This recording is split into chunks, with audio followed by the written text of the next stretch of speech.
Hey, you've tuned into the GFree and Happy Show. Tonight, my guest is Chef Kirsten with Mesa and we are talking about National Food Day. So stay tuned.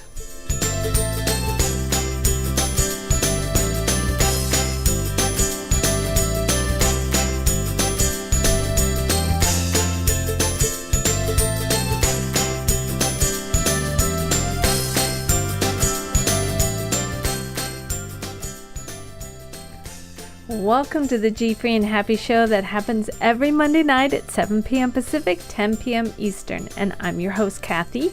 I have been GFree and Happy for 4 years and counting. Tonight, I have a special guest. I think it's her third time on the GFree and Happy Show. I have Chef Kirsten, who is with, and let me get it over here to Mesa Vida right behind me, and I've used her forever. Mesadavida.com, Table of Life. We are hosting a Food Day 2013 celebration kind of thing on Thursday. Hold on, let me get that on the background so you can look at it. Food Day, October 24th, 2013. Chef Kirsten's here to explain what Food Day is. It's National Food Day and how all of us can be involved in some way or another. But first, what episode are we on now? 44 is brought to you by Oval Eye TV. Oval Eye TV believes in building community through shared experiences. We produce professional live webcasts that bring tribes together. Visit Oval Eye TV today. So I'm going to bring on Chef Kirsten right now so we can get talking about Food Day, October 24th, 2004. No, 13. No, not Hey, next 14. Year too. Yeah. It's a yearly thing. Yep. So it's going to be fun to talk about this because I can't wait for our event. But Chef Kirsten, first tell us a little bit about yourself. Yes, I'm Chef Kirsten. I'm a personal chef and nutrition consultant, and my business is called Mesa de Vida. That means Table of Life in Spanish and Italian. And I just want to help more people bring more life to the table, bring more life around the table. I lost over 100 pounds when I created a new healthy family legacy, gave up dieting, gave up fake food, and switched to a unprocessed and real food lifestyle to live for a healthier future. And that's my mission now, to help other families reduce obesity rates and lower risks of heart disease, and just learn to really love food and just love being around food and having a healthy family legacy. Well, and you are my eating healthy. I mean, I have a few, but you are one of the healthy eating, or the healthy healthy mentor of mine. Healthy cooking, healthy lifestyle. It means a lot to me because not only do I research and try my best to eat healthy nowadays, but I also need people to kind of inspire me. And I think your website, your Facebook page, your Twitter, all that does that for me. So everybody check out mesadavida.com when you get a chance tonight. But let's talk about Food Day, which I didn't hear about until you shared it with me. So I wanted to have you on here, and we have a little brochure even, and behind me I have little Food Day cards. I mean, it's really a cool event and full. I mean, look at this brochure too. It's full of great information. So yeah, look at that. Why Food Day, teaching kids to cook, college students, real food policies. Oh, and I love this. Okay, wait, backwards here. Eat real every day. So, let's talk about what Food Day is. So, Food Day, like you said, it's every year. It's October 24th of every year. And the reason why it has my heart, and I think it's amazing, is because it's all about real food. It's just spreading the mission. It's just celebrating real food and helping people see that it can be affordable, and also showing how that we as a community and everybody can come together to help get more sustainable food more affordably in the stores too, because not everybody can go to the grocery or to the farmer's market or grow their own food. So the foods that are subsidized are the ones that are absolutely terrible for us most often. So just spreading the awareness and getting people just back to the dinner table eating real food more often. And this is such a, I mean, is it a big deal in like schools? I mean, you have kids, so are they talking about National Food Day at your kid's school? They're not at my kid's school, and see, that's I'm taking baby steps. I should, I could be in there promoting it. That's where each and every one of us can have something to do with Food Day. So last year was when I first learned about it, and I learned about it because of the Jamie Oliver, all of that information. It was a food revolution, right, with him? Yeah, And yeah. this started kind of prompting like President Obama or his wife to get involved. Yeah, there's a whole movement around it through the Center for Science, the Public Interest, I believe it is. They're fabulous about it, and they just help spread information about legislation. They help spread facts and just try to help get more real food. And the schools are a big push, of course. We're wanting to get more healthy, fresh foods into the schools and less of that processed food that's being warmed up. And some schools are really going for it. Some of them don't have the resources yet. So every single one of us can do something. And I have Food Day event website up, our page, because everybody that gets involved, I mean, you created this page for us. You can make your own page and post it up on foodday.org, I believe it is. Yeah, so our event is foodday.org, and if they search for Mesa de Vida or something in the area of Redmond, Washington, it'll pop up. We also have a link to it on foodday2013.eventbrite.com. And our event is sold out, but we're hosting at the Whole Foods in our area. But and you can go on and... What? What is the event? Our event is... Our event. Go ahead. Tell us tell everybody what our event is.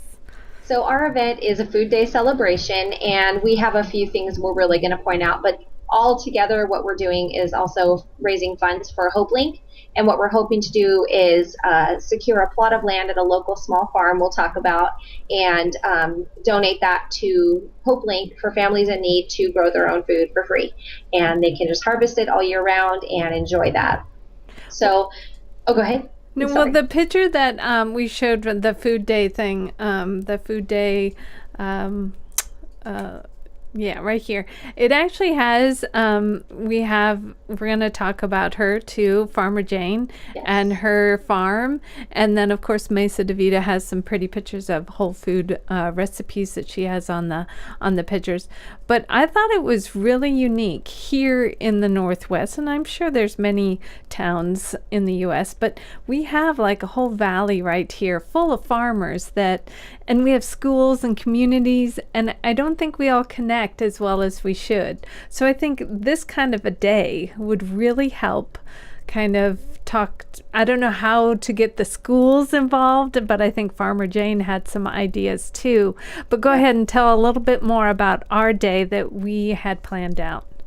Yeah. So what our personal focus of our Food Day celebration, again, we're gathering about 20 people together at the Whole Foods. We're going to have a cooking demonstration and spread the real food movement. We're going to feed them really healthy food and show how delicious it can be. I'm going to put together a little menu planning strategies session and a little healthy cooking planning session. We want to help also spread awareness of the local organic farms in the area. First Light Farms, Farmer Jane is going to be there, and we had such a great time meeting with her. She's fun and gave us so much good food. Yeah, I'm still cooking a few of those onions she gave us. Yeah, I just threw one of those beets in my salad today for lunch. She's just so great. So there's something about those fresh organic foods that you just don't, I mean, the taste is totally different than when you buy the processed stuff, whatever. Totally. And I loved being there. I remember she was grabbing everything, just ripping it out of the ground and throwing it in our There's arm. a picture of Chef Kirsten with like an armful of all her farm stuff. Did you see? Yeah, right there. It had a pumpkin. By the way, I made a pumpkin pie. I should have brought the picture. I did not. But the beets are falling out of her hands, and it's just really cool. I'd never really visited a farm like that where she's just picking things right and left and handing it to us and tasting. We tasted kale and herbs, and she had beautiful sage. It was so nice. I fell in love with her the first time I met her a year or two ago, because she's like, smell it, taste it. I just love how she's just real. And she has a great message too. She wants to get her food into more schools. She wants to get them into the hospital. She's going to talk to us about that. And she just has a great mission herself. I want to be her when I get older. I want to be Farmer Jane and continue on her legacy. Quite the energy. I mean, you have to be there 24/7, basically, in those farms. Yesenia's asking, will the menu you put together that night, which let's talk about that, will it be on the website? It's at Whole Foods, and it only holds 16 to 20 people. Well, Yesenia's in California. Oh, yeah, sorry. We are not able to broadcast live, but what we are going to do is videotape some of it, and we're going to have a photographer there taking a lot of pictures. We're going to get all of the information that we're sharing, and we're going to put together something for anybody who wants more information on it. They can get all of the information afterwards. We're going to wrap it up all pretty for them and give them some gifts, and they can take advantage of that too. And hopefully, if they want to donate $5-10 to HopeLink, they can click over on that link too, and we'll spread that over to HopeLink. Yes, please do. That feeds many families. Yes. So let's talk about, so you personally are going to demonstrate a Whole Foods, which is also gluten-free, dinner that night, or a meal. So what are you making? Yep. I'm thinking about making, I talk a lot about the meal kits that I have people put together to go gluten-free naturally, which is going to span into your demonstration too, talking about your story and some tips for going gluten-free naturally, because like we talk about a lot, sometimes people go gluten-free and they end up taking in a lot more processed foods because they think that's what's available. So educating people more on that. And so yeah, I'm thinking enchilada casserole is what I'm going to be making for people. Do we all get to taste it too that night? Yeah, we're feeding people dinner. So I'll be there cooking beforehand and getting it all ready and then demonstrate it. And we have the people from on I-522 going to be there hopefully. We're hoping to have them on because I think they play a big part in this labeling GMO, and they're a big supporter of Whole Foods. Yeah, definitely. Just real food. Again, the real food movement. And we want to help spread that as much as possible. Just fun, delicious food and awareness. We have some great speakers coming to talk, some just great things. And we're just going to gather the people around the table there at Whole Foods and talk about these issues and just eat together a meal and spread awareness. And hopefully every single person will take it upon themselves to do something different and just spread it. So last year I started this, and all I did was a dinner at my house. And it was, again, real food. I invited a few people over, and we talked a little bit about some of the things that are on the foodday.org website. So, let's go back to the foodday.org because this does give you, it says host, take, share, basically. You can host an event like she did, Chef Kirsten did last year, and tell us a little bit about what you did that evening. I just held, again, they just have a real food dinner at your house with all natural foods, try to keep it unprocessed, and talk about the sustainability issues. I'm really trying to raise awareness in my kids about why we only eat organic fruits and vegetables and meats, especially in dairy products.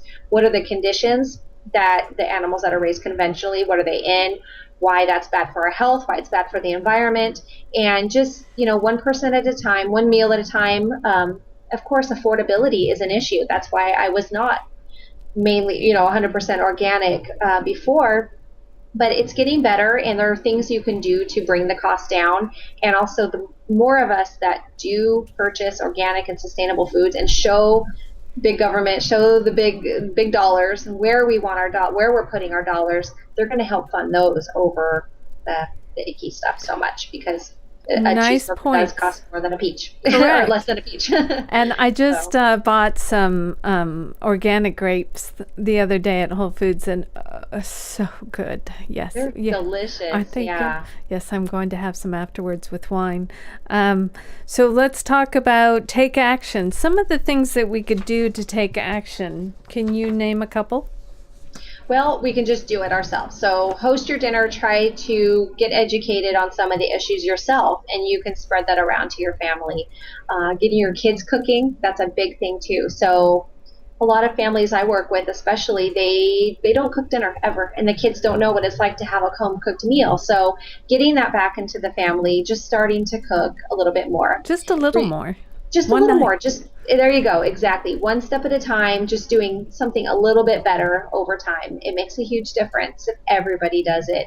Um, Seeing some of the getting more healthy foods in school. So if you have the time to advocate for your child's school, get in there, or a neighbor's school, or how, if you don't have children, take action on that. Like Write a Farmer letter. Jane's doing. Yeah. There are some ideas too on foodday.org on how you can help the schools, which I thought were great ideas. And they're not anything too terrible to do for a day or a week or two, whatever Oh, you they're want to do. not. Yeah. I love it. They have something. Everybody can do something, even if it's just a dinner at home. That's all, if that's all you can do. Or attend an event. There are a lot of events in your community. If you go on the foodday.org event, you can find some open places. I wish we could make ours open, but again, it's so small. But maybe next year we'll have a bigger venue where we can invite more people. I But hope so. I hope we do this more often to raise awareness. yeah. Also, college students, it says in this brochure too that each college campus should be doing something. So if you guys are in college, spreading the word on eating healthy foods. Yeah, host your own event if your school's not already having an event. Talk to the cooks there, maybe make a little switch that day. Yeah, find a local farm that maybe says, hey, we have all this extra food, connect them together. There you go. You have one step closer to helping this all improve. So let's talk about Farmer Jane. So you met her a little while ago. You actually have known her for a while. And tell me about, there's a picture of her in the bottom. She has a pink shirt and hat on. The farmers can do a lot for their area. So tell us what she's doing to help actually the whole, hi Shirley, also in how to, she's getting involved with the schools and the hospitals. Can you tell us her story? I'd love to have had her on, but she's so busy. So I'm just going to have you tell us about this. I know. She's awesome. Let me get her site up just so I have the exact, I don't want to misquote, but she's so awesome. So these are, I think they're the heroes of our communities, and they're so overlooked, and farmers are out there working, busting their tails, and she is one that really truly cares about us. You can get that when she talks with us. She's like, I want it in the schools. I want these kids to know what it's like to eat these, and we need to get more in the food banks. And she has a little farm. It's called First Light Farm. It's in Carnation, Washington. And I found out about her because my boyfriend actually works right by there, and she gets her water from his office and everything. And she's just so sweet. And I had reached out to her. I went down last year and got a bunch of vegetables. And I have every week intention of going and getting more vegetables. She has a little U-pick situation, all organic. She's very, very passionate about it. But she started off working for hospital systems and talking about improving things. And she was like, but the food we're giving to the patients is actually damaging their bodies. It's not helping them heal. And so she really got to the heart of it, the food part of it. So she just is so passionate. I just love it. She gets out there. She has fun. They love it. They have little plots of land that they grow for the U-pick. You can go out there and pick your own vegetables. They also have, you can purchase a plot of land, and it's $150 a season, and you farm it. It's yours. You tend to it. You can share it with a friend if it's too much of a commitment. But for $150, you get far more than that in the amount of vegetables that you can harvest out of there. And what we're hoping to do with our event too is raise enough money so we can purchase a plot of land that we can donate to HopeLink to give to a family. Yeah, HopeLink, yes. Which I thought was a really great idea that she does for HopeLink, where they can just do what vegetables that work for them. Yes. And harvest that. Yeah, and then when she's ready she has them come and they can glean it and get everything that's left over and take learn it something. Away. Yes. Yeah, absolutly. Well, I love that story, so I wanted you to share that. And that's what the last thing on foodday.org has to say. It's host, take action, and share the food day with us. So what's your main focus on this event that we are hosting to inspire others to do? What is this night going to inspire others to do? I hope the main thing that I really love about Food Day is it inspires people to eat real every day. Again, not okay, we're going to have one dinner. Of course, start off that way if you are making a transition in your life, but hopefully not just one dinner once a week where you eat real food and the rest of the time it's all processed packaged foods. But getting back to that, see how good you feel when you eat real food, see the life-changing effects it can have, and think about what we're giving to our kids too. That's the main thing for me working with families. They just feed, they just fill a lot of times, and they're not they're not being intentional about what they're putting in their bodies and the effect that food is having on their bodies long term. So instead of doing damage, do good and eat real food. And of course, I want to help people make it delicious. And so we're going to definitely do the little menu planning strategies because a lot of people, that's their roadblock. That's their barrier to a healthier, real food lifestyle. They don't think they have the time. So I like to break it down, make it easy, and then just make it really delicious and yummy. And your story is really inspiring to me, of course. So your story of going gluten-free and all that you've learned and all that you learned from all your wonderful guests. And so I really want you to share your knowledge too. Isn't that nice of her? Thank you. Let's talk before we go tonight. I want you to share a little bit about this menu kit, you called it, which I like. Tell us what this involves before we go. So I just call it the Mesa Vida meal kit, and meal kit, yeah. And it's really easy. I base my strategy sessions around it, so people feel that they have, menu planning and cooking dinner has to be so involved. But this is a really easy way to break it down. I actually got to demonstrate it on New Day Northwest a few months ago, and I just show how you take the kit, the basic kit. It's a protein, lean protein, real food, and a few vegetables, and show how you can take just that basic meal kit. You can make 5, 10, 20 of them at once a month, freeze them, and change up the spices, change up a few additions, and it turns into so many different meals.